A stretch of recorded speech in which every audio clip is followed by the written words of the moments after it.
Yes, hi guys. Welcome back to Mighty Profits Online. I'm here with another edition with uh, with tips and tricks on how to run your vehicle efficiently and working with Uber and its platform. So I know in the couple of last videos I was talking about maintenance and how to keep your vehicle up to shape before you start Uber. So in this video I want to show you how to check your oil in your vehicle. So, if you're driving around, sometimes your oil can get a little bit low. And also top up your washer windshield fluid and also check your tire pressure. So these are the things that every taxi or Uber driver out there, every driver who has a vehicle needs to do, and to maintain your vehicle with the owner's manual and the specs, besides bringing it into the dealership and also doing other maintenance as well, like tune-ups and everything. So here we go. So the first thing I want to do is in my vehicle, again, the minivan Honda Odyssey 2019. So what I do is I have like a push button start here, if you guys can see. Okay, I'm gonna start the vehicle. I'm gonna hold down the brake with my right foot, and I'm gonna push the engine start button. Again, make sure your key sensors is in your pocket or somewhere close by for it to sensor, or else it won't start. Okay, and you see the dashboard right there. Right now, it's on the maintenance. So usually it's on the home screen like that, so I can get out of it. Usually it's something like this, and then you press the home button right there. Okay, this is the Honda EX model. Okay, so yours might be a little bit different, and then you use the arrow keys going up and down.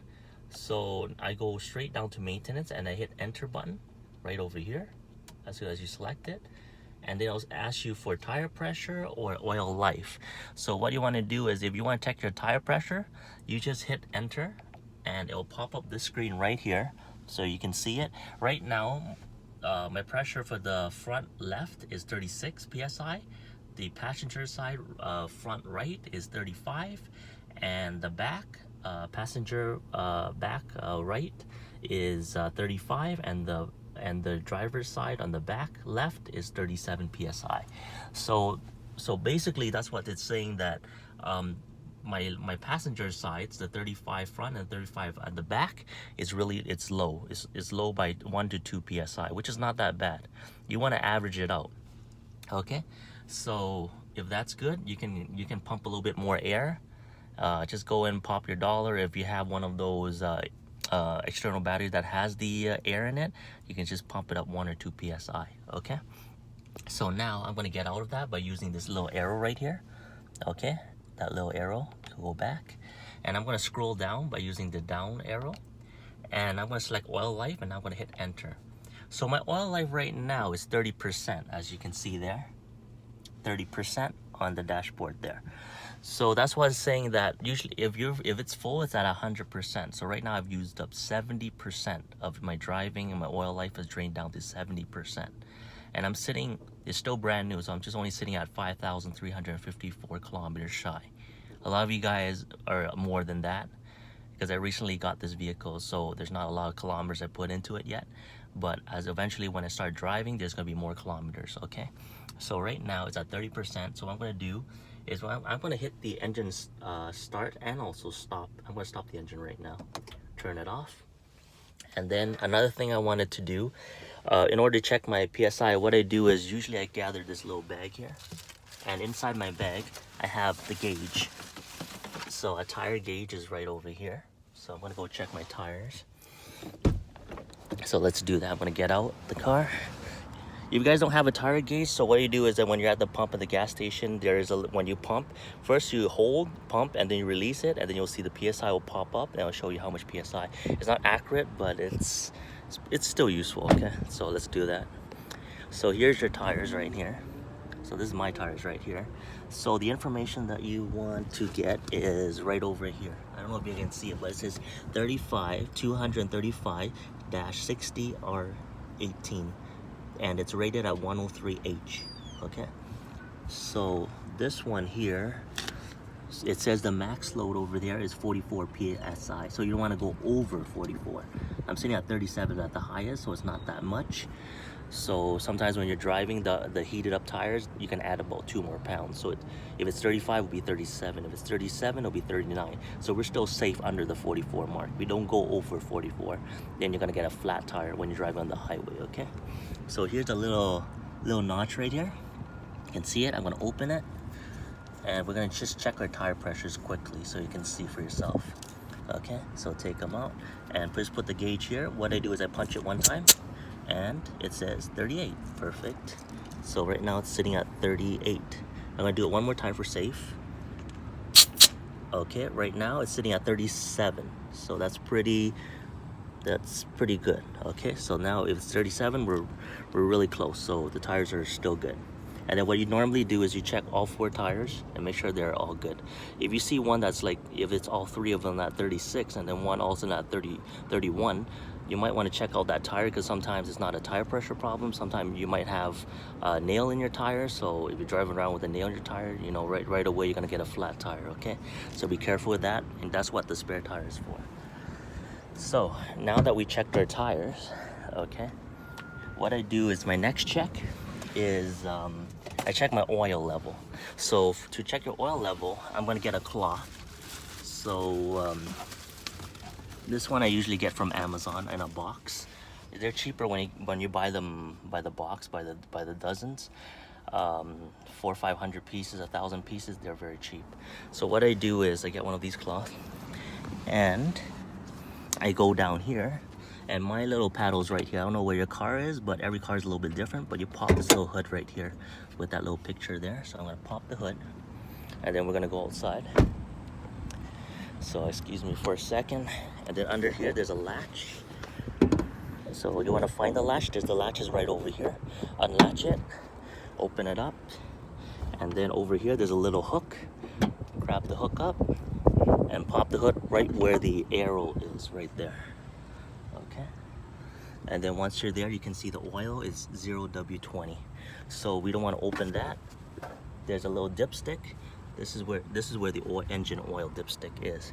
So most of the Honda has this color. This is the orange color. Okay, so I'm gonna quickly take that up. So once you release that, so excuse me for a second. Okay, so I'm gonna release that. I gotta use 2 hands, so bear with me, guys. Take out the dipstick. First, what you want to do is you want to wipe it out completely, because there's no way you can check it if you don't wipe it out. So once it's clean like that, you wipe it a couple of times with a white cloth, dip it back in, and then give it 3 seconds. 1, 2, 3. Now pull it back out again.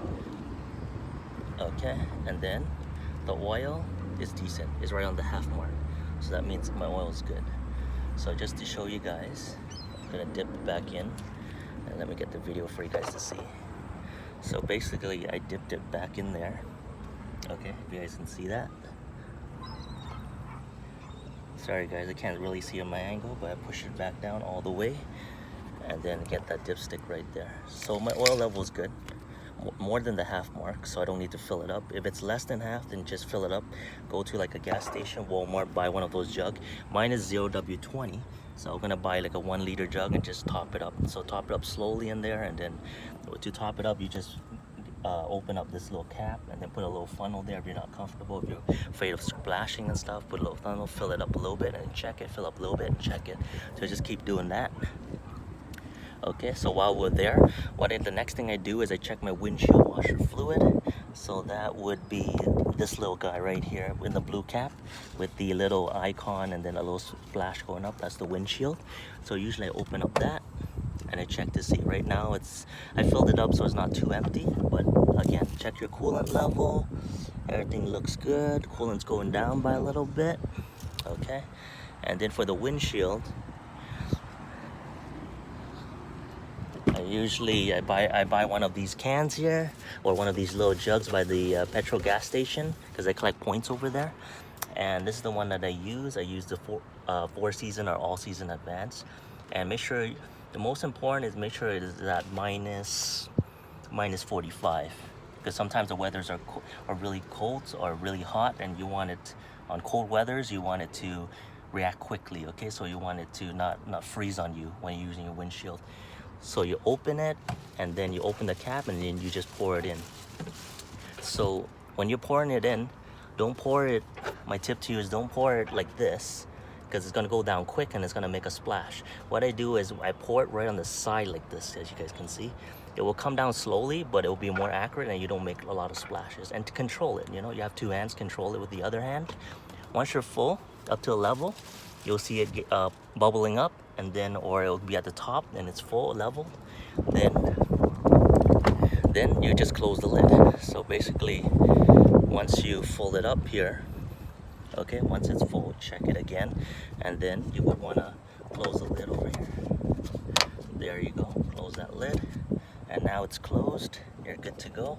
And then just keep an eye on your coolant too. Right now mine is a little bit more than 75%, so usually that's pretty good, because remember, coolant expand, and that's what's keeping your engine nice and warm and nice and cool, okay, when using the air conditioner or using your heating system.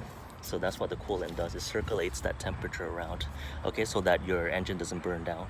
Because remember, there's a lot of heat going on. There's a lot of fire and spark plugs in there. It's using the gas. It's really hot, so you don't want it to burn, okay? So that's what it is. And then there you go. You check that. And yeah, so hopefully this tip is gonna help you guys. Mine is a V6 vehicle, so a lot of it you'll see, yeah, it needs a little bit of maintenance, but right now, because under a shy 6,000 kilometers, I still got a long way to go, so it doesn't need that much. But as soon as I hit my first oil change for the vehicle, then that's when I start using more and more, because this is just a recent change from the last vehicle, which is an older model. But hopefully this one is gonna cut more to the chase, right? Get more out of the buck, so to speak. Still under the warranty, so I urge you, if you ever get the warranty, get the 5 years. You pay a little bit more, get the 6-7 years, and then you never know, because when you're doing this, things break down and stuff, and you have to be, every day is a little bit different, okay guys? It's not gonna be the same every day. And then the last thing is I just take my windshield and I just wipe down all of the glass and stuff, make sure it's nice and shiny. Check my windshields. That's really important. So make sure you're checking this as well. So yeah, so make sure that it's not cracked, it's not tear, because sometimes when you're driving at nighttime and when it's heavy rain and it's pouring down, it's foggy, you really need those windshield and your fog lamps, because last thing you don't want to do is get into an accident that you're like, oh shoot, if my windshield is like all cracked and I made a scratch on my mirror, now I can't even see anything. It's like raining like crazy. So expect the unexpected, right? Okay, but hopefully that's gonna help you guys a lot. So we'll stay tuned on the next video, guys. Thank you.